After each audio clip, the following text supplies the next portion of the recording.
Bonjour et bienvenue dans votre nouveau numéro de Parole d'experts. Les entreprises doivent sans cesse faire face à de nouveaux défis pour rester compétitives et assurer leur croissance et leur rentabilité. Afin de piloter au mieux l'entreprise, le rôle de la gouvernance est crucial. On entend par gouvernance d'entreprise la façon dont sont réparties les compétences en matière de prise de décision au sein d'une entreprise. Ce concept vient apporter un équilibre et une transparence quant à la répartition du pouvoir, au contrôle du pouvoir et également dans l'implication de tous les niveaux hiérarchiques de la gestion d'une entreprise. Des cabinets spécialisés en gouvernance aident les entreprises sur ces points de gestion à haut niveau. Comment fonctionnent ces cabinets? Pourquoi faire appel à leurs services? Et surtout, quels sont les enjeux de la gouvernance d'entreprise? Pour parler de ce vaste sujet, j'accueille Bernard Attali, président du cabinet Gouvernance et Valeurs. Bonjour Monsieur Attali. Bonjour. Merci beaucoup d'être présent sur ce plateau pour nous parler de la gouvernance d'entreprise. Alors, première question, pourquoi faire appel à ce type de cabinet? Parce que nous sommes indépendants, nous sommes extérieurs à l'entreprise et généralement, en particulier les entreprises que je suis, c'est-à-dire que je suis, le cabinet est spécialisé dans des PME ou des ETI et les dirigeants ont ce que l'on appelle le nez dans le guidon. Et donc le consultant indépendant extérieur leur permet de prendre du recul et de prendre les bonnes décisions. Puisque Gouvernance et Valeurs est un cabinet qui traite également essentiellement des problèmes de stratégie de long terme.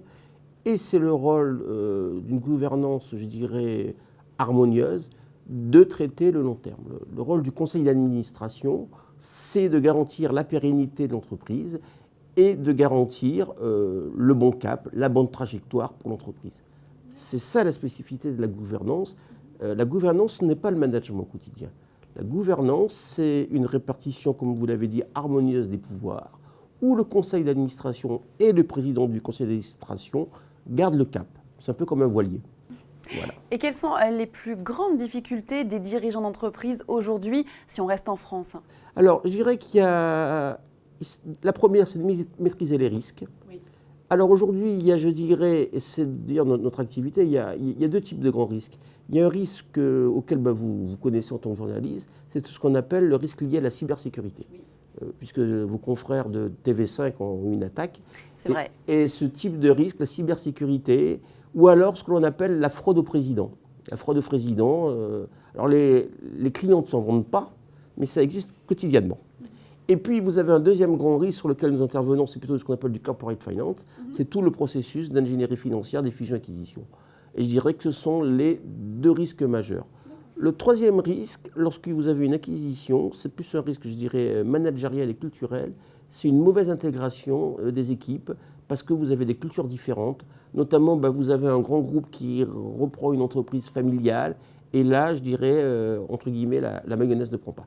Alors au sein du cabinet Gouvernance et Valeurs, vous êtes donc le président de ce cabinet. Vous aidez les dirigeants des organisations et entreprises publiques et privées dans l'évaluation de leur politique de gouvernance, risque et contrôle interne et dans l'élaboration et l'optimisation de leur stratégie de corporate finance. On en a un petit peu parlé dans la première partie de l'émission. Quelles sont vos offres et vos spécificités sur ce marché de la finance? Alors, clairement, deux types d'offres. Le volet audit, risque, contrôle interne. Oui.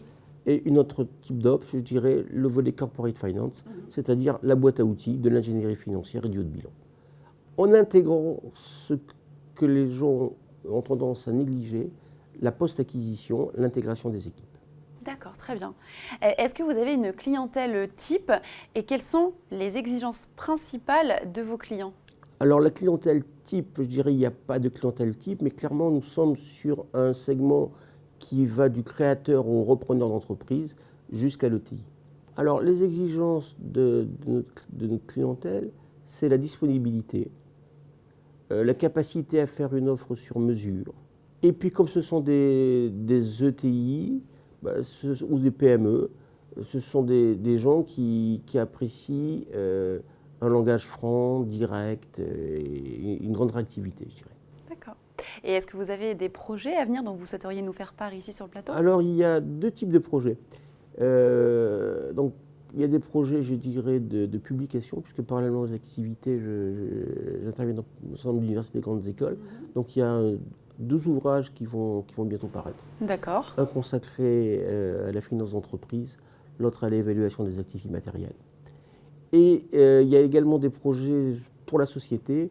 Nous comptons nous développer en Afrique avec des cabinets partenaires, soit dans la formation, soit dans, je dirais, l'accompagnement des startups et des incubateurs en Afrique. Très bien, eh bien merci beaucoup.